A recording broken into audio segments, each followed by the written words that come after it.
गांव के उस छोटे से घर में आज अजीब सी खामोशी थी। बहू राधा चुपचाप रसोई में काम कर रही थी, लेकिन उसकी आंखों की नमी उसके दर्द को बयां कर रही थी। उसका पति विनय आए दिन छोटी छोटी बातों पर उस पर गुस्सा उतारता, कभी ताने देता तो कभी आवाज ऊंची कर देता। जो सब्जी लाने के बाद राधा बच सब गए थे। सहती रही, क्योंकि उसे सिखाया गया था कि शादी के बाद सब कुछ सहना ही औरत का धर्म है। न ससुराल। घर की मुखिया थी कमला देवी, विनय की मां। उन्होंने भले ही उनके शरीर को कमजोर कर दिया हो, लेकिन उनका ज़मीर आज भी मजबूत था।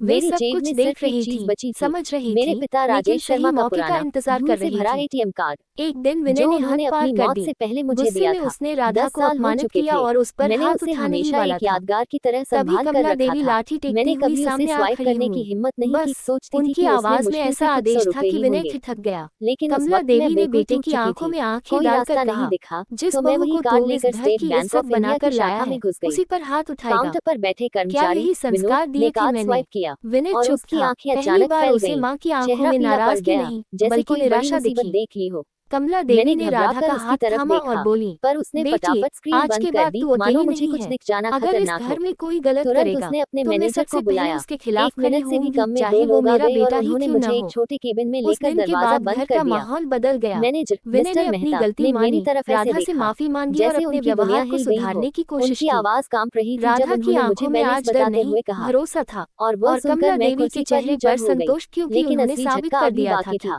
क्योंकि मिस्टर सास का मेहता ने सबसे दराज बड़ा से फर्ज अपने एक बेटे सील को बंद सही लिफाफा रास्ता निकाला, दिखाना और जिस बहू को पर मेरे इंसाफ पिता देना होता राजेश है। शर्मा के आखिरी हस्ताक्षर थे। श्यामपुर गांव में रहने वाली शांति देवी बहुत सरल और संस्कारी महिला थी। उनके पति का देहांत हो चुका था और घर में केवल बेटा राकेश था। राकेश की शादी शहर में पली बड़ी पूजा से हुई।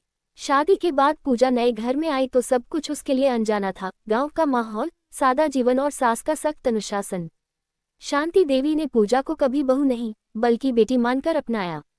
पहले दिन से ही प्यार से समझाया, बेटी, ये घर अब तुम्हारा है।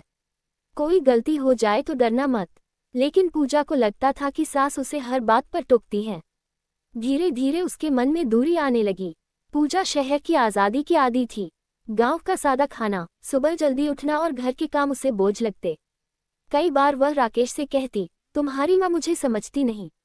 राकेश दोनों के बीच संतुलन बनाने की कोशिश करता, लेकिन गलतफहमियां बढ़ती गईं। एक दिन शांति देवी की तबीयत अचानक बिगड़ गई। तेज बुखार और कमजोरी के कारण वे बिस्तर से उठ नहीं पा रही थी। राकेश किसी जरूरी काम से शहर गया हुआ था।